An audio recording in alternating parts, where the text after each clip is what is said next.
Bafethu sengivele ndaququzelelwa sisisu mnapha. Lona nguDeputy Justice uAubrey Dwaba.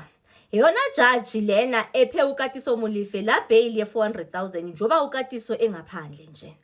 Namhlanje uya-interviewa yi-JSE interviewela ke phofu isikhundla esingaphezulu kwesakakuso andithi ndithi uyi-deputy judge ufuna intoba abe yi-Gauteng president judge. Thindi nikhumbuze bakhona bangazuyindiva ncamo okanye bangekho awu basithetha ngani. Kufike uwitness A nowitness B apha kuMadlanga Commission. Baze basixelela ngokubulawa kwabantu indlela abantu ababulewe ngayo bethetha ngecases zo Amanswarti ngo DJ Somebody ngendlela oKatiso Molefe abathinteka okanye batholwa ngokubulala abo bantu banesandla kukufa kwabantu abo.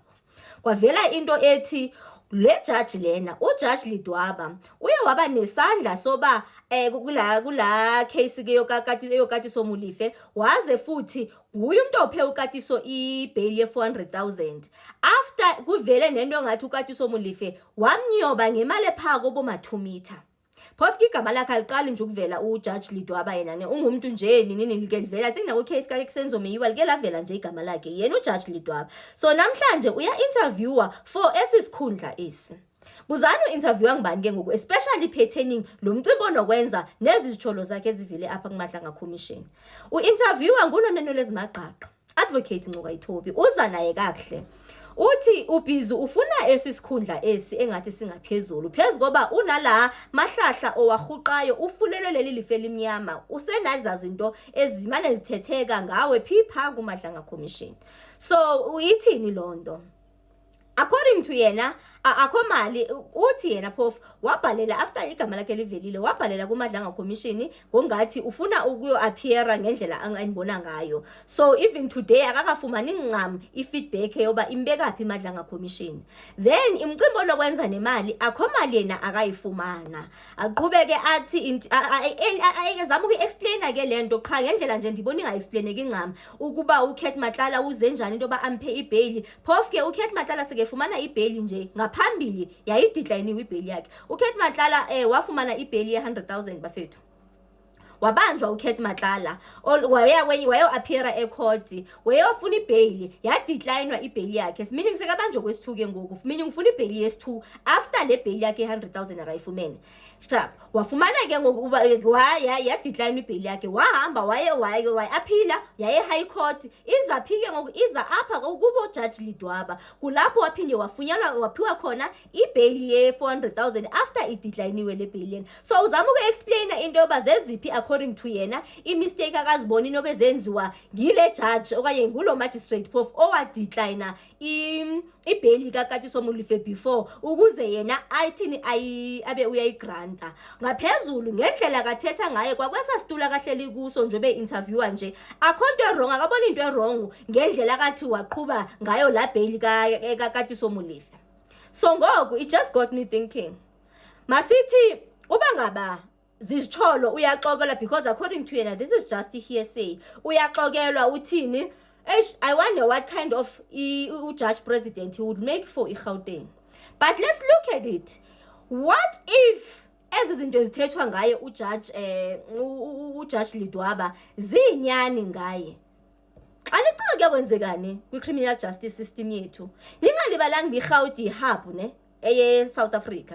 Xa nicinga nje xa seke nguye engumpethe ozabe phetha futhi amanye nje amajaji nje xa nicinga nje ngavele kwenzekeni bafethu ningalibalanga ke phofu ne intoba kwa igama lakhe livelile pha kunabantu okusamela intoba okanye baprostitute babanje bathini astili akusamela intoba abe ngujudge wezo cases ezo ebuziwe ke phofu intoba kutheni ngathi uhlale azifake nakwi-case ezingamfuni wayefuna ntoni kwezinye icase aphendule nje athi hayi inezimach ezayisesikhundleni esiphezulu ayithethi intoba akakwazi ukufikelela nje nakwezinye nje izikhundla nani. Oh okay awuze naye nje kakuhle nje uNcuka Ithobi ne ngizoyithanda xa seyifika kulento kuba ba okay ivision yakhe malunga nje nomnyoba nokwenza ke ngoku nalo nesisikhundla kasifunayo yintoni bafethu uyayithatha into onokwenza naMadlanga Commission unayo ivision ethi uzawufuna umake sure okay or else he started to make sure into ba xa kusebe kusuza ama referrals le kubo ke ngoku kwicala lasecourt i-courtrooms zizabe zi-available amajaji azabe trainwe ngendlela ezi-right nje yonke lonto leyo. But kwayena lakhe igama lika clear waphipha kuMadlanga Commission.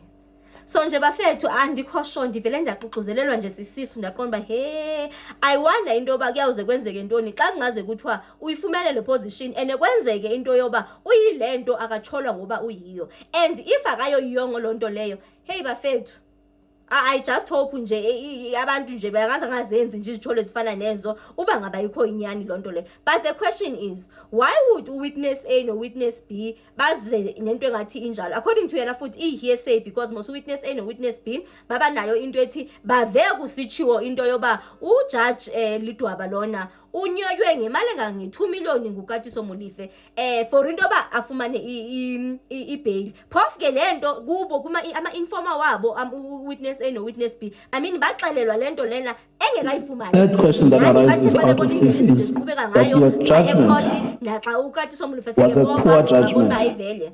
It did not engage with the correct principles because the nature of the offense placed the onus on the accused, and the reasons that you gave were poorly motivated.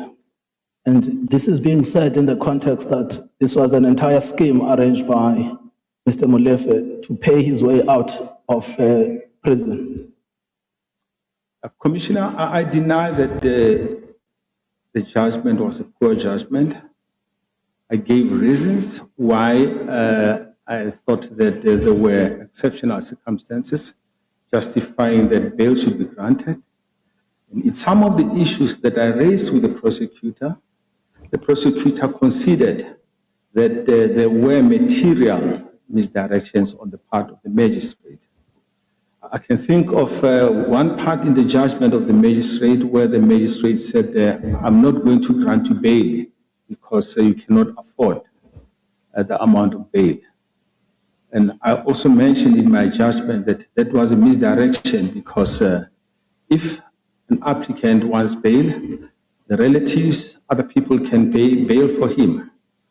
The other misdirection that I mentioned in the judgment was that the magistrate said much as the applicant testified or made an affidavit that he had a house worth about 17 million, the applicant was supposed to have produced a title deed. And that evidence of the applicant that he's got property worth about 17 or 14 million was not disputed.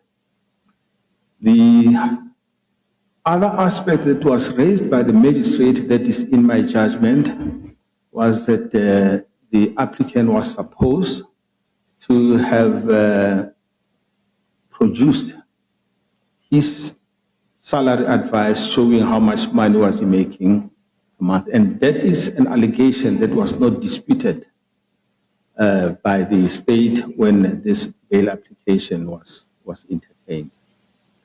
So I fail to understand on what basis is it alleged that my judgment was a poor judgment. And as I've mentioned earlier, that witness in particular told the prosecutor that they should appeal against the decision. There was no appeal. And I can also mention that when my other colleague gave bail to the same gentleman, as far as I know, there was no appeal lodged against the judgment of my other colleague. The last